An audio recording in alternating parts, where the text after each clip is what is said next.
Labas, Eglė. Labas, Pauliau. Sveiki visi. Šiandieną aš ir Paulius jums paruošėme patarimus, kaip pasitikti vasarą gražesniems, sveikesniems ir, žinoma, laimingesniems. Taigi, pirmas patarimas būtų rytais išgerti stiklinę šilto vandens su citrina. Šiltas vanduo su citrina labai gerina virškinimą ir man asmeniškai padeda puoselėti veido odą. Kadangi aš naudoju daug makiažo, mano veido oda buvo sausa ir gerint šitą derinį mano veido oda tapo daug skaistesnė. O Pauliau, ar tu turi kažkokį ritualą rytais? Iš tikrųjų, aš irgi rūpinuosi savo veido odą, nors makiažo nenaudoju, bet stiklinę šiltą vandens su citrina aš taip pat išgeriu. Ir tą rekomenduoju visiems, kurie naudojasi mano mitybos planais, tai yra visą laiką pirmų numerių, tik nubudus yra stiklinė šilto vandens su citrina ir aš sutinku, kad tai tikrai gerina virškinimą. Mano patarimas būtų pusryčiai. Tai yra pats svarbiausias dienos valgys, nesvarbu ar jūs metate svorį, ar norite jo priaugti, ar tiesiog norite išlaikyti gerą savijautą. Pusryčiai yra pats svarbiausias dienos valgys, tad jie turi būti gausus. O rinktis juos galite paprastai arba grūdinės kultūros, arba kiaušiniai. Taip pat galite pasmaguriauti vaisiais, jeigu mėgstate saldžiai. Tad mano patarimas būtų po stiklinės vandens, šiltos su citrina, gausiai pusryčiauti. Pauliau, tu žinojai, kad šypsena išskiria endorfinus. Tai yra laimės hormonas ir aš manau, kad tai būtų labai geras patarimas mūsų žiūrovams. Daugiau šypsokitės, nes šypsena yra be galo svarbi ir juk šypsena nieko nekainuoja, taigi daugiau šypsodamiesi jūs pritraukite gerus žmonės ir jūsų aplinka bus daug geresnė ir pozityvesnė. Ir iš tiesų, netgi skaičiau, buvo atliktas tyrimas, kiek šypsosi vaikai ir kiek šypsosi suaugę žmonės. Tai skirtumas, man atrodo, netgi apie 20 kartų, ten vaikai šypsosi porą šimtų kartų, o suaugę ten kažkeliolika. Tad tai būtų tikrai puikus patarimas, pozityviau žvelgti į visą savo gyvenimą ir noriu pasidalinti pratimu, kurį galite atlikti ryte. Tiesiog atsistoti prieš veidrodį ir 1 minutę šypsoti savo, žiūrint į veidrodį.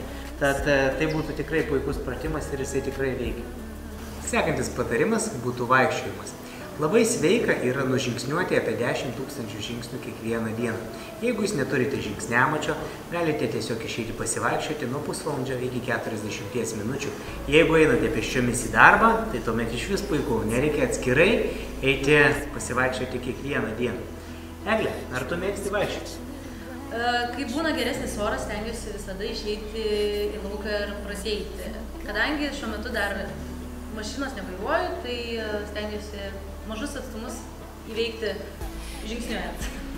Aš labai tikiuosi, kad tu jos ilgesnį laiką ir nevairuosi, jeigu planuoji nebevaikščioti. Tad iš tikrųjų tiems, kurie vairuoja automobilį, labiau rekomenduočiau, nes faktas, kad jeigu neturi automobilio, dažniau tu nueini iki parduotuvės arba iki artimesnio taško, ar ne?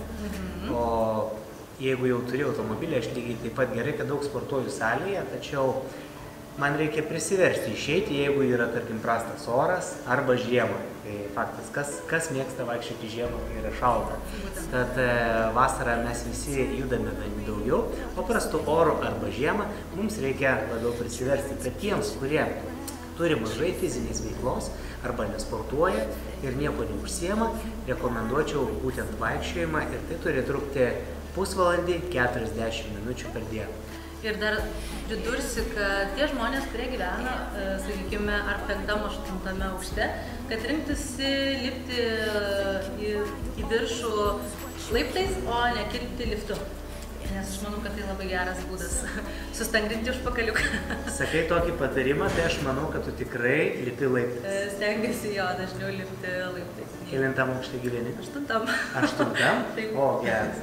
O jeigu grįžti po koncertą, visą nusikalus ir su tokiais kalais, aš įsivaizduoju. Tada tikrai jau į namus grįžtų liftu, nes kitaip būtų labai sunku.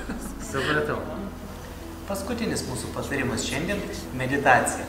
Mes su Eglė parodysim jums labai paprastą pratimą, kurio metu jūs pasikrausite energijos ir tapsite laimingesni. Atsistokite, tai galite atlikti bet kur, namuose, darbe. Tad pradėkime.